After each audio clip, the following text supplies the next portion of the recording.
Greetings and welcome to The Movement with Kmt and Kofi Niles. Thank you for joining us. This show highlights the most important voices in the current Black movement for social justice. This is a chance for us to learn from the most insightful and impactful leaders in the community. Today we are here with Dr. Jared Ball, Professor of Communication Studies at Morgan State University, who is known for founding I Mix What I Like, which is a multimedia hub of emancipatory journalism and revolutionary beat reporting. We are also joined with Omowale Afrika, who is a Garveyite, a pan-Africanist, and former president of Marcus Garvey's UNIA. He is an anti-violence advocate who is well known for his work as a community organizer. Omowale Afrika, Dr. Ball, welcome to the movement. Dr. Ball, right now, we have a spate of police officers killing Black people. We have Black people killing other Black people. The miseducation of Black children in schools. Huge gaps when we compare Black and white monetary household net worth. Disproportionate numbers of Black people getting sick and dying from coronavirus. Meanwhile, there's an international movement being declared loudly that Black lives do in fact matter, here and all over the world.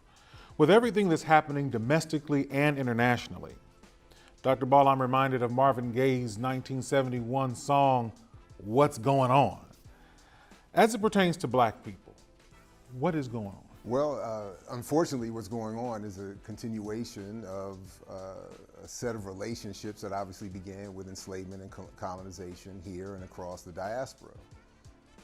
Police violence, as Malcolm X said, is done locally as the military performs its duties internationally, which is why in many ways we see not only police but military violence being used against African populations here and across the diaspora, and people responding, trying to still assert that Black lives matter.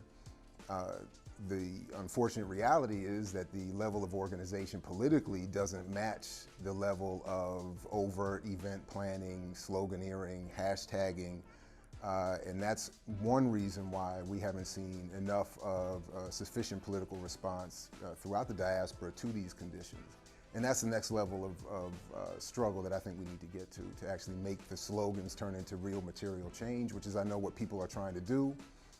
But that is, I think, the point of struggle that we find ourselves at right now. Omowale Afrika, there is so much diversity in the Black community. There are so many different ideas related to what we should be doing to improve our situation. Often, some voices are left out of mainstream conversations related to the community. Now, you describe yourself as a Garveyite and a pan-Africanist. I have three questions for you. One, what is a Garveyite? What is a pan-Africanist? And what do they have to do with us being able to address real issues that are happening right now to Black people? Yeah, so let me just answer, I guess, your second question first, right? To be a pan-Africanist for me is really an umbrella term. What it basically means is that we as African people, or people of African descent all over the globe, are looking to work in tandem collectively to address the issues that we all face in common. But under that umbrella of pan-Africanism, you have various projects that have been carried out over the decades. You have a Garveyite project, you have a socialist project, you have a neo-colonial project, a colonial and a capitalist project. So I always like to say that I'm a Garveyite pan-Africanist or a pan-African nationalist because the particular project that I'm working to advance is the development of a pan-African nation on the African continent that is strong enough to protect the interests of Africans globally. Right, so how does that work to address the issues that we face? Well, we as African people are being warred upon. We are under siege, and the only intelligent response to such a war is our collective unity, right? So pan-Africanism and Garveyism becomes the answer to the problem that we're facing collectively. Neither of you are what I might call mainstream thinkers. I want to show you an idea discussed by a Black person who is a mainstream thinker. In this clip, Kamala Harris is explaining her idea. I don't want to sort of focus on her issues as a politician. I find that personally less interesting anyway. But her idea, I wanted to ask you, Omowale Afrika, Dr. Ball, just take a look at this and let's see Do you support reparations for Black people? Well, listen, again, we had over 200 years of slavery. We had Jim Crow for almost a century. We had legalized discrimination and segregation, and now we have segregation and discrimination that is not legal but still exists and is a barrier to progress. We have disparities around housing. We have disparities around education. We have disparities around income. And we have to recognize that everybody did not start out on an equal footing in this country. And in particular, Black people have not. And so we have got to recognize that and do something about that and give folks a lift up. That's why, for example, I'm proposing the LIFT Act. Give people who are making $100,000 or less as a family a tax credit, which will benefit and uplift 60% of Black families who are in poverty. So by default, it affects Black families, but there's not a particular policy for African Americans that you would explore. But no, if you look at the reality of who will benefit from certain policies, when you take into account that they're not starting at the same place and they're not starting on equal footing, it will directly benefit Black children, Black families, Black homeowners, because the disparities are so significant. So if we focus on the specific issues that have resulted in the greatest disparities, and we understand that that's part of why we're doing it. Listen, the reality also is this: any policy that will benefit Black people will benefit all of society. Let's be clear about that. Let's really be clear about that. So I'm not going to sit here and say I'm going to do something that's only going to benefit Black people. No, because whatever benefits that Black family will benefit that community and society as a whole and the country. Omowale Afrika, your response to Kamala Harris? I believe that Kamala is being politically shrewd, so to speak. Reparations is something that is not legislatively tenable. Reparations is also an issue that alienates a significant portion of the racist Democratic Party and Republican Party voter base. So the Democratic Party has always had this conundrum with their Black voter. They need the Black vote in order to secure the White House, but they're in a situation where if they do too much for the Black voter, then they alienate their white voter. And for the past 40 to 50 years, the Democrats, since Clinton, have been trying to regain that white voter that fled the party in the 60s. So what you see there is Kamala playing this game that Barack Obama advanced, this notion of a rising tide lifts all boats, right? But Black people in this country don't have a boat. So in order for us to benefit from a rising tide, this nation would first have to build us a boat.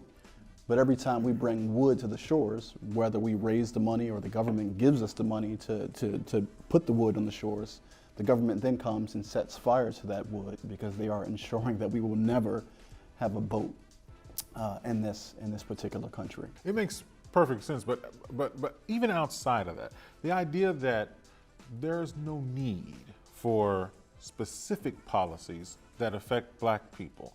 What do you think of that idea in and of itself, that we don't need specific things for our community? For example, Afrocentric schools, we don't need specific policies, procedures for us. We just have the same things that everybody else has? What do you think about that idea? Is that true, or is that not really real? Well, it's certainly not what the history shows, nor is it what the studies show. We have seen from history and the studies that have been commissioned by Congress and even the private studies that have been done by organizations like the NAACP, that Black people have a specific need for redress. However, again, when it gets to that specific need and addressing that from a legislative perspective, it's impossible to get it through. This was Du Bois's entire argument during the Great Depression, which made him pivot and run towards nationalism. His argument was that he believed by presenting white folks with the data, by presenting white folks with the information, that eventually you could build this multiracial coalition that would act in the interests of Black people, right, to give us our specific needs, right, that slavery and racism uh, that would essentially repair us, right, from the acts of slavery and the continued racism that followed.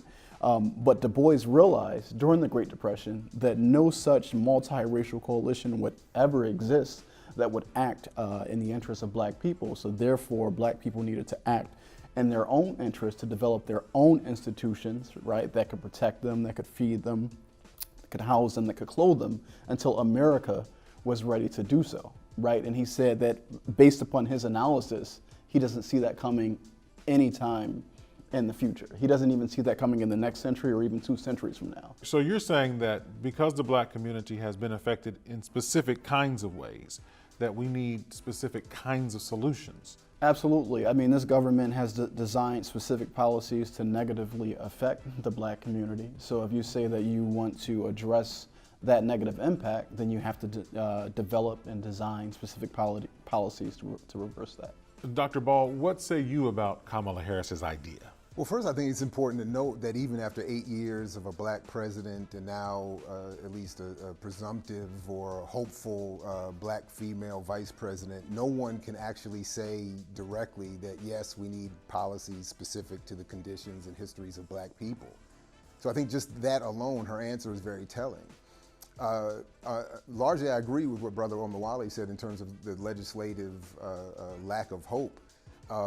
But I think this is where I would argue that the follow-up that Ms. Harris is offering is equally insufficient, in that the idea that we're going to give tax breaks to a group of people that don't hit a certain household or threshold of income is, I understand logically why you would want to broaden the umbrella so that you could get more hope, but more help legislatively. But if that's going to be the goal, which I think is, again, logical, then let's broaden the umbrella of the pool of wealth being targeted. Namely, what I would argue is that rather than tax breaks for people who don't hit a certain income threshold, let's target the pre-COVID at least $20 trillion GDP that we all contribute to generating in this country. What sparks so much fear is not just the direct address of the concerns of black people. What I think causes a lot of fear among those who hear in white America and elsewhere of a call for reparations is that it threatens the general order of wealth creation and distribution in this country. It threatens the general capitalistic order of our country, which is what I think is in large part of the response to why so many don't. Because if you go, again, logically in a descending scale, yes, black people certainly deserve a particular redress to a particular history. But you could also argue that so many other groups could make a similar claim, as they would in response to being asked to repair just the conditions of black people. Certainly indigenous people would have a claim, and even if you looked as a grouping or as a class, white laborers, you could argue, would have a claim for reparative justice, given the history of this country. But certainly when it comes to black people, we can't even get black politicians, the most popular among them, to say aggressively that we do need something specific to black people. And I think that's one reason why we're not seeing any move in that direction. But yes, there certainly should be something large in that direction done. When we talk about reparations, one of the most difficult problems that we have with this conversation is we have such a narrow view on reparations, especially as it pertains to black people. So I absolutely agree with Dr. Ball that 2/3 of the electorate would never legislatively support any redistribution of wealth that is specifically targeted towards black people in this country. So the only thing that can truly address the problems facing black people is that of power, right? Because from a power perspective, when you're discussing reparations, then it's no longer a moral question, it's more punitive, right? And typically, the only way to enforce reparations from a punitive perspective is when you get someone to sue for peace, right? I've essentially defeated you in war, and as a result, in order to bring this to an end, these are my terms. Based on these terms, I would like this much in reparations to ensure that you can never become strong again to do what you once did before. But nothing short of power, right, will give black people the redress that we are currently looking for through legislative means. This makes me think of the U.S. educational system. You are talking about knowledge of policy, knowledge of the Electoral College, and ways that people need to think to actually understand what's happening around them. Dr. Ball, you suggested at early ages, black children are intellectually colonized. I find that to be very interesting. Can you help us understand what that means and the ways in which black children's minds are actually intellectually colonized? We have to again start with the intellectual colonization is part of a subset of a broader colonial process of conquering land, labor, resources, cultural expression, etc. So to maintain a system like that, you have to take over the control of the development of the intellectual capability of the people you mean to rule. The very field in which I'm professionally involved now, mass communication studies, is part of the U.S. imperial process and is expressly discussed as such in the founding documents and early research, that they are here to shape public opinion, to turn European immigrants into white Americans, to turn African descendants into Negroes, and to turn all of us into consumers. So to do that, you have to begin very early. And as we know, the history of this country, whether it's the General Education Board or industrial education for African descendants or residential education for the indigenous, it's all about snatching away the young, putting them in institutions, developing them, as was said of indigenous people, killing the Indian and saving the man, to create these new identities, people that are more pliable and manageable.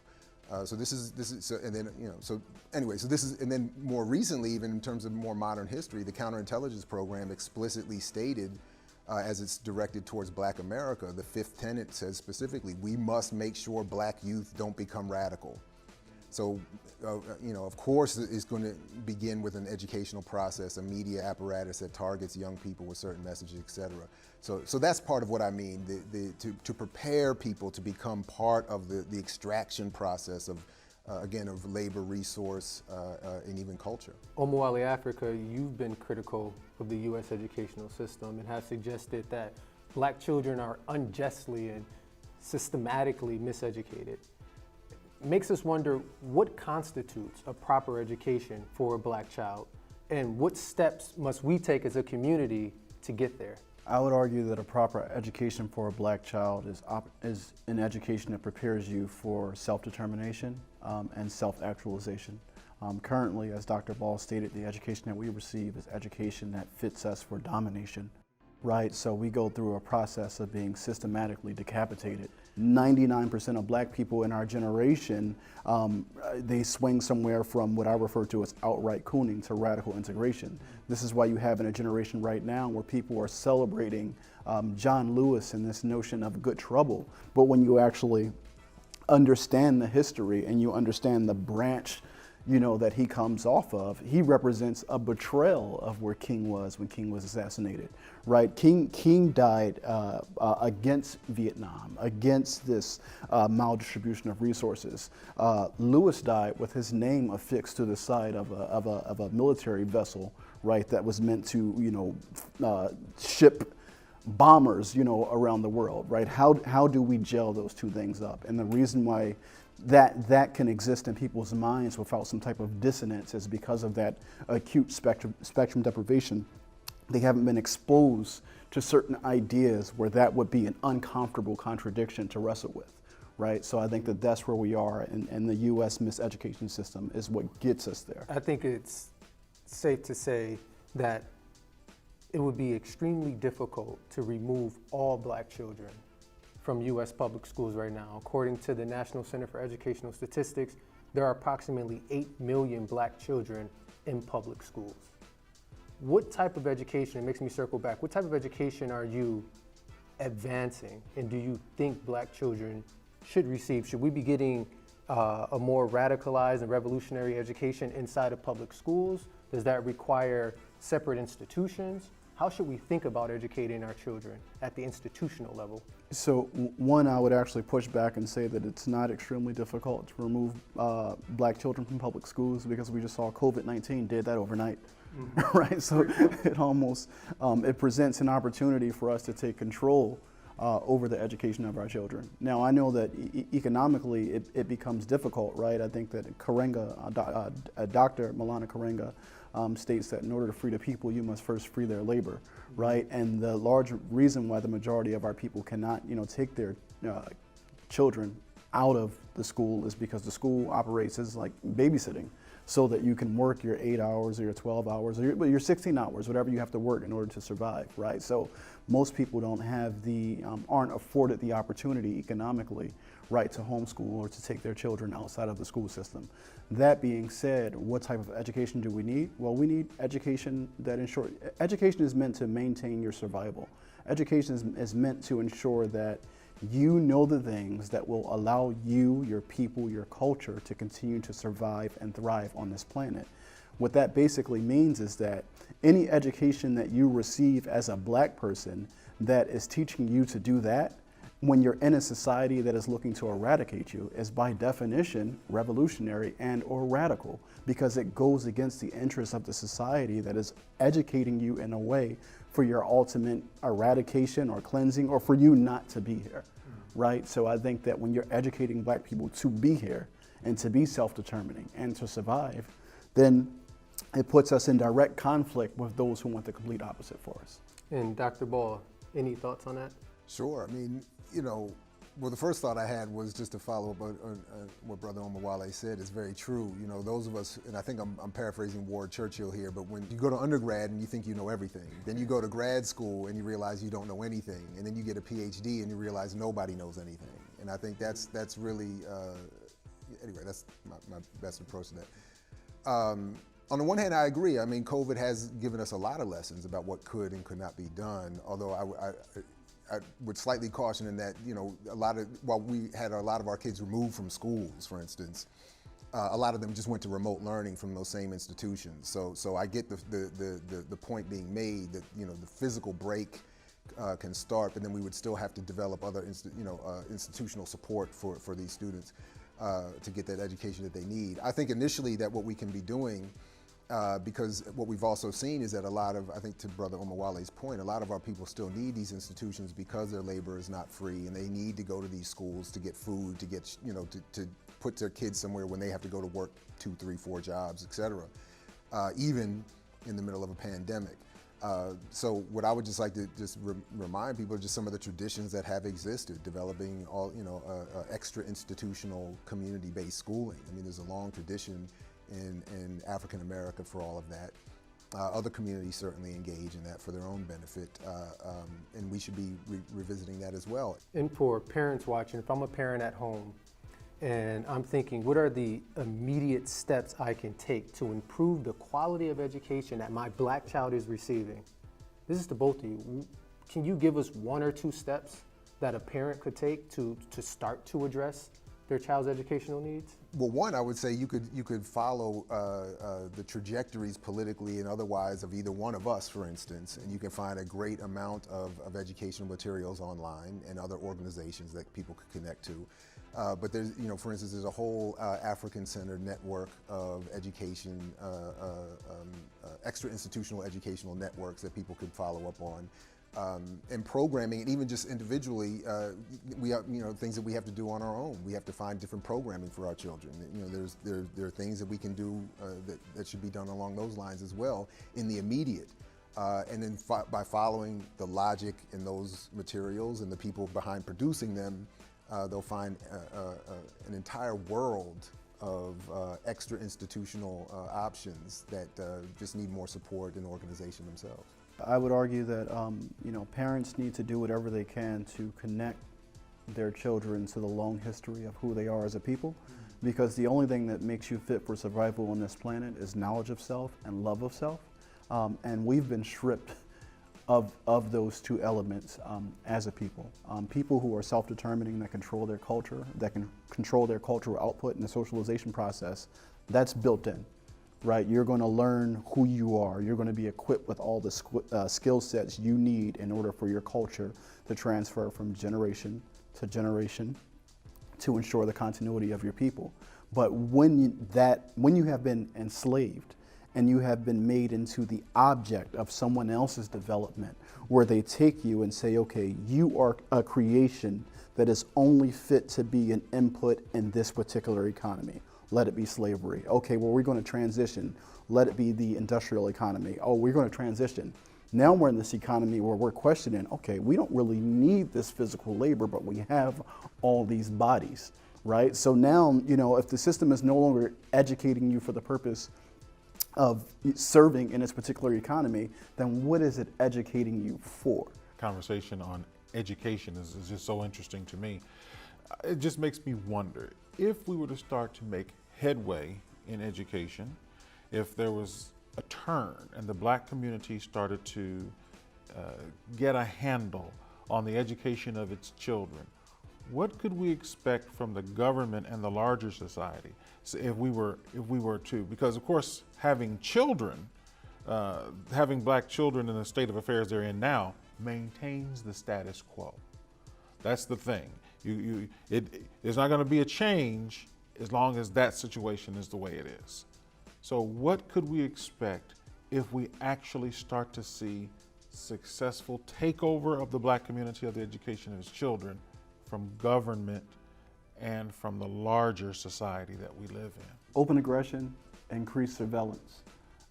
There's a reason why during slavery, any gatherings of more than one or two, you had to have either a trusted Negro or, you know, a white person present to observe what was occurring. As long as black people are doing the things that they expect us to do, then there's no concern. When they murder us and we march, that's perfectly fine. We can observe you when you're marching. Go ahead and, you know, march your energy away. But if they murder black people and you don't see black people hit the street in anger, you see black people start to congregate and start to plan, how do we deal with this situation, then there's going to be some real concern, right? Because it's like, well, what are those black people over there doing, talking to themselves and by themselves? What are they talking about?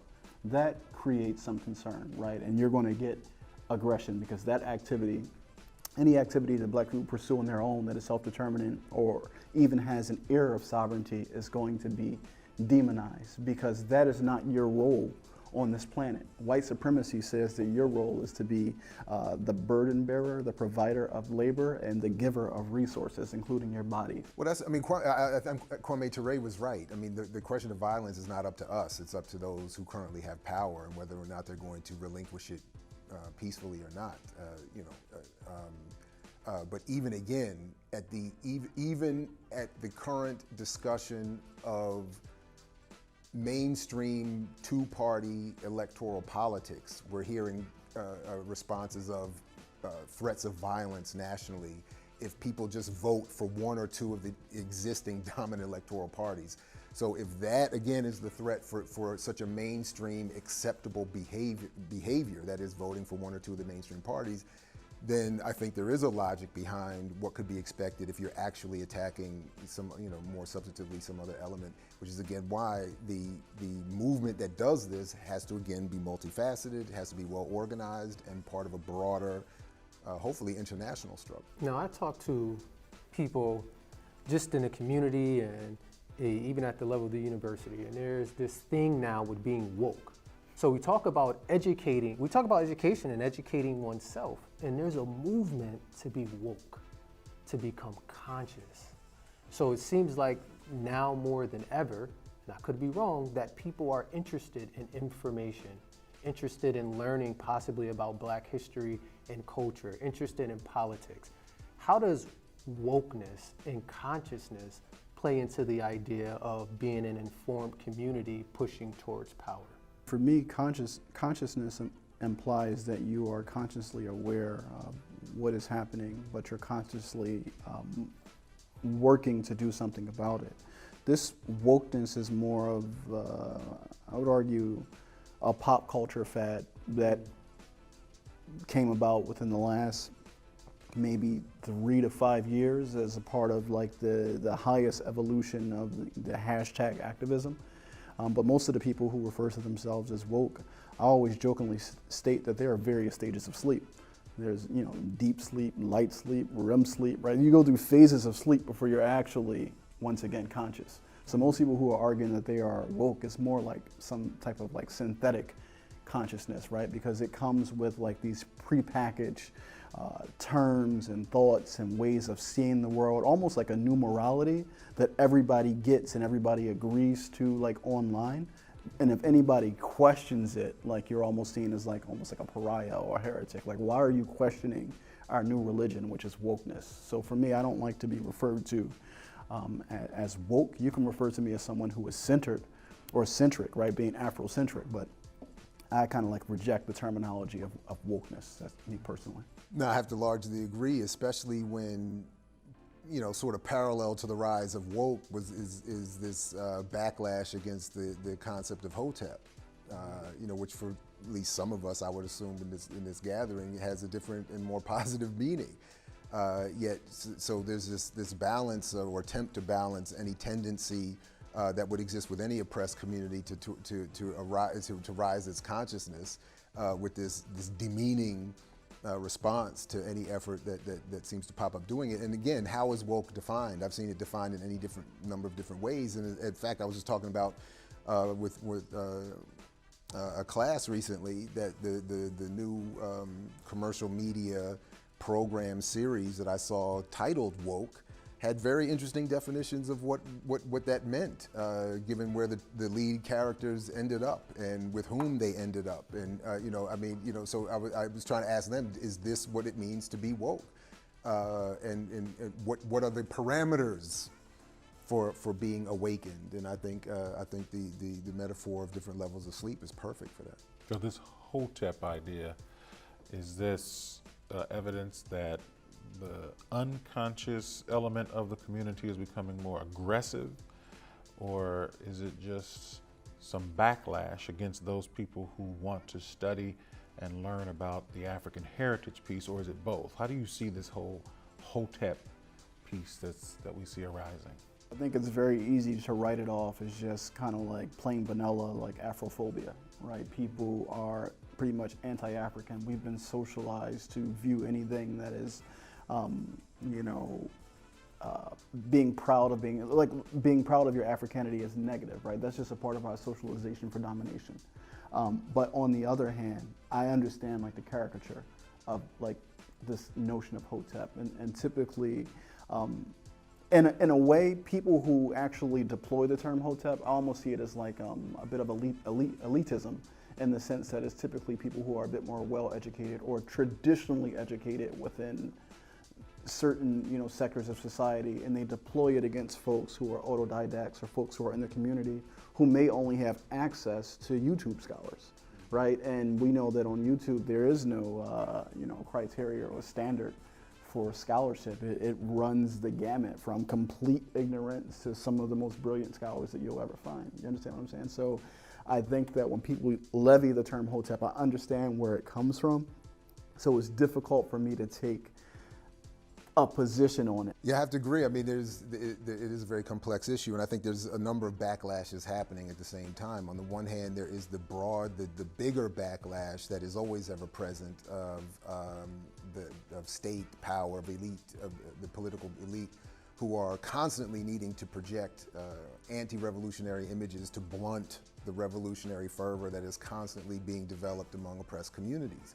So, you know, once upon a time earlier, for my generation, the sort of natural rise of a reconnection to Malcolm X was met with a state-sponsored commercial backlash to reappropriate Malcolm and put him safely back into commercial confines, where literally Warner Brothers at the time was talking about promoting Spike Lee's film to create Malcolm X as a brand akin to Batman and The Simpsons. As more people ask more questions and start to reconnect to their radical traditions, we will see more attempts to commercially rebrand what all of those mean. So of course we're going to see a Disneyfication of hotep, taking hotep out of its African origin and putting it in a you know, the Prince of Egypt to start with, and promoting it forward into a caricature today. And then of course, when you have a COINTELPRO movement wipe out a previous generation's radical organizations and leadership,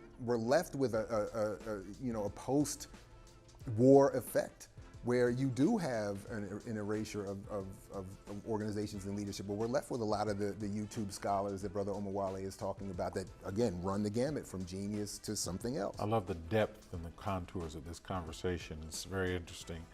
I wanted to ask you to both take a look at a brief clip of Yvette Carnell, and before showing it, I'll tell you that there's been some backlash against the notion of pan-Africanism.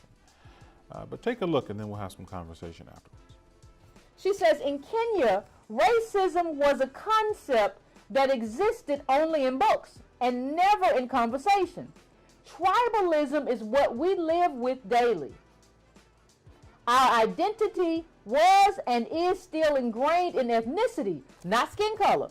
It explains why most Africans experience being called black or African for the first time when they come to America. Listen, let me say that one time. You want to call yourself African as an American in this country, but what this Kenyan immigrant is telling you is that the first time people who come from the continent get called African is when they get here. The first time they experience being black is when they get here. Because where they come from, everybody's black. And nobody identifies by continent. People identify by country. So you are doing something in this pan-Africanist stuff that even they're not doing on any kind of macro level. Now I want somebody to tell me how this relates to us. Well, we did invite Ms. Carnell onto the show, but she did not respond. Omowale Afrika, what is your response to her question, what does this pan-Africanism have to do with us? Well, I think it has everything to do with us because we in America are an African people, right? We didn't just pop up here, you know, on the shores of America. We were a part of a process that dispersed an African population all over this globe. So I think that the challenge, one of the biggest challenges that I have with Yvette Carnell is that it's this notion of garbage in, garbage out. So a lot of the inputs that she puts into her analysis to validate a particular claim are based upon garbage.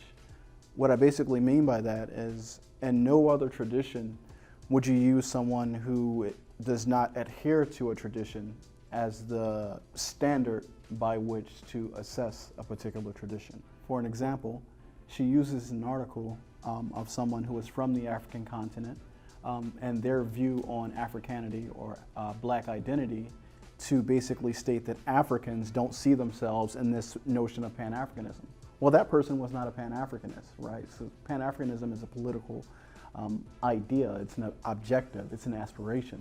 So why would you use someone who does not profess to be a pan-Africanist or who may be even hostile towards pan-Africanism as the yardstick by which you measure pan-Africanism? And I think that she does these things purposefully because she wants to, or she wants her audience to arrive at a certain conclusion. I refer to Yvette Carnell as Cortez. If you are familiar with the history of the conquistadors, right, the Spanish conquerors who attempted to come here and conquer North America, well, Cortez was a general or soldier who arrived here on these shores after several unsuccessful campaigns were waged. Now what Cortez did differently is once his men disembarked the ship, he said, okay, now toss a fire onto the ship. And what that basically means is that we're either going to win or we're going to die. There's going to be no other option for us to get to where we want to go. So what Yvette Carnell essentially did is when she came into the community, she tossed a fire into the ship of all other traditions within the black radical space. So pan-Africanism, socialism, whatever you want to call it, if it's not aligning yourself with whiteness, if it's not aligning yourself with Americanness or American slavery as the path to secure some type of reparation claims from this nation, then it needs to be burnt and it needs to be thrown away because this is our only path. Well, essentially, I mean, part of what allows the ADOS hashtag is described movement to thrive is because it parrots an old traditional conservative line. It's easily digestible in today's social media environment. and is likely to resonate among, again, more the centrist and conservative elements of the media and political environment. So there's going to be a lot of interest and support for it because, as was somewhat outlined already, it is an anti-progressive, anti-radical, anti-revolutionary ideological or political project. To start with, it moves against, again, as Brother Omowale pointed out, not just every radical or Pan-African tradition within Black American history, but within every Black political project that has claimed any sort of progress or advance, there has been an internationalist or Pan-African element. So whether it's Garvey, whether it's Booker T. Washington, whether it's Du Bois, the three who are sort of always put up as the triumvirate of the dominant ideological spectrum, all engage in internationalist or Pan-Africanist projects. The mainstream civil rights movement had an internationalist Pan-African aspect. Dr. King was at Kwame Nkrumah's funeral. And I'm sorry, he was at at the funeral, but also at the inauguration of the Ghanaian independence. So we can go on and on. Of course, anti-enslavement liberation movements, rebellions and resurrections all had internationalist components, trying to connect the entire diaspora, if for no other reason, even if the idea is a sort of narrowly selfish Black American focus, just tactically to cut oneself off from a potential international support network is unsound in and of itself. It also speaks against a lot of the other traditions that are, political but also cultural, never mind even in commercial. I mean, there are commercial networks of Pan-African activity that allow Black business to benefit and thrive through its connections to a diaspora. So again, even on that level, just in terms of commerce, it's not sound. No group, not white Americans nor any subset there within or any other group, has its sole political destiny tied up with one entity. Even the United States and its political economic elite constantly look to make deals and plans and arrangements with people, even with whom they don't agree or like much, for their own well-being. So again, the idea that Black America should cut itself off from an African diaspora or any other group and wed itself entirely to a white American project that is itself responsible for the negative conditions of Black America is, again, illogical and unsound. So again, and then just finally here, we even just saw it outlined methodologically, as Brother Omowale pointed out, her argument is unsound. I mean, it's no more sound than were I to say, I'm a Pan-Africanist because I get along with my Gambian neighbor. Omowale Afrika, you've suggested that the system of white supremacy socializes Black people into behaviors and habits of mind that could possibly put us in conflict with one another. I want to show you a video and then follow that up with a question. Yeah, I remember in high school is when it was really a thing, light skin this, light skin that. That's when the word was introduced to me, because even before that I didn't even talk about light skin. Yeah, it was like, light skins have this rep, oh yeah, she's light skinned, she's automatically beautiful. You know what I mean? That sort of thing. And then for people, and I remember for myself, how did I feel? I don't think it really affected me that much. I felt like it was just whatever, people are gonna say what they're gonna say. Mm-hmm. But I guess it was kind of annoying. I don't want to say annoying, but it was very common to hear guys say no, I didn't want to date a light skinned girl, only light skins. I don't want to talk to a light skin. I don't like dark skinned girls. You know what I mean? Yeah. The fact that we're even separating ourselves and categorizing people into light skin, dark skin, brown skin, it's really messed up, because at the end of the day we're all Black. Yeah. Different shades of brown. But for high school, for me, I think you experienced a lot of light skin hate, no? Yeah. It's literally just because in the time guys are oh, light skin curly hair, oh, there's a new girl light skin curly hair, and then girls that are throwing shade oh, I don't like her because blah, blah, blah, but they had no reason to not like you, definitely. And I feel there's this new wave too happening where it's I don't know, I find personally I don't hear so much light skin, dark skin as much as it was. But yeah, in my environment now, I just don't really see it as much, and I see that there's been this push of more like, oh, melanin, like appreciate the melanin. So first and foremost, what I would want to say is I absolutely do not want to negate anything that the sisters were saying. To answer your initial question about manufacturing this particular conflict between black men and black women and what role does that play within the context of white supremacy, it's very simple.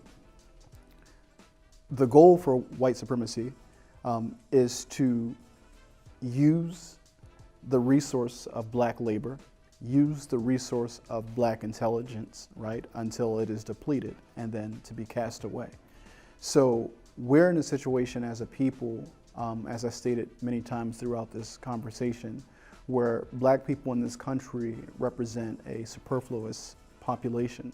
One of the ways in which you can help to eliminate a population over time, right? And I did an entire lecture on this where I started by referencing Thomas Malthus's essay that was written in 1797.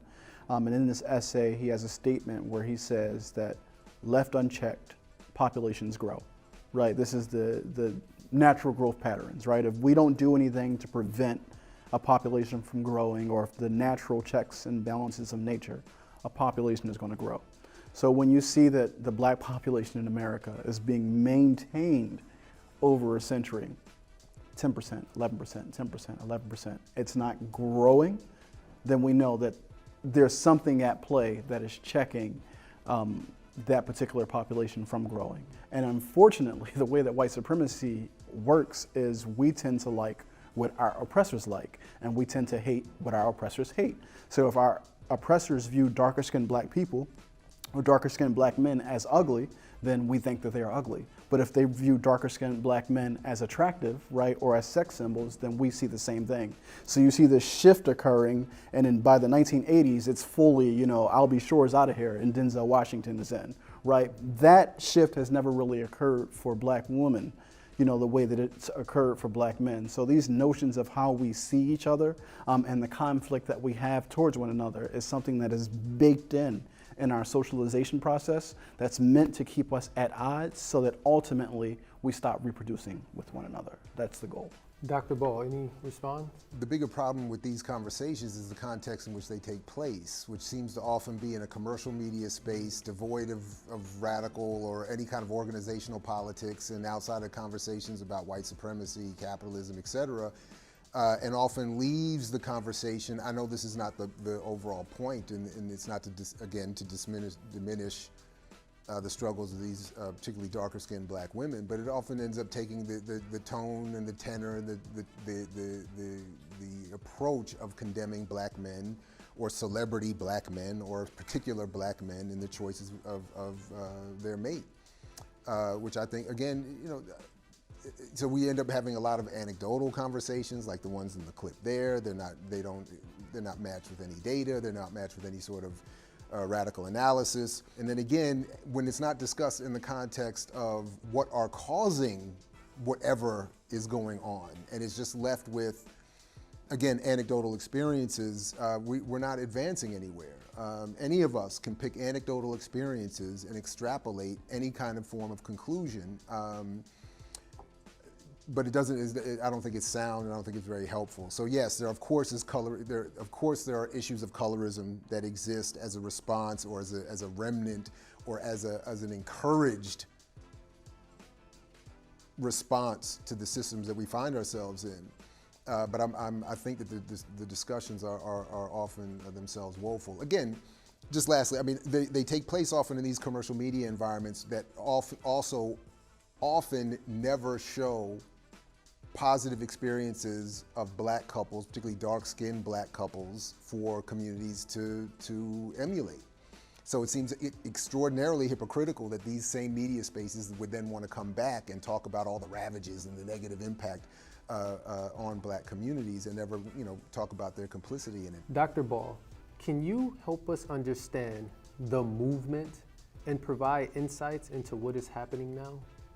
Well, I think that we are at one of the more difficult moments in maybe in modern human history in terms of political struggle, at least in this country, in that I think we're at given the arrangement of media, its pervasiveness, its consolidation and ownership, and the horrific conditions that are being imposed on most of the people in this country, we're seeing a moment that I'm characterizing, at least as best I can, as a point in time where we can have any issue or story covered and discussed popularly.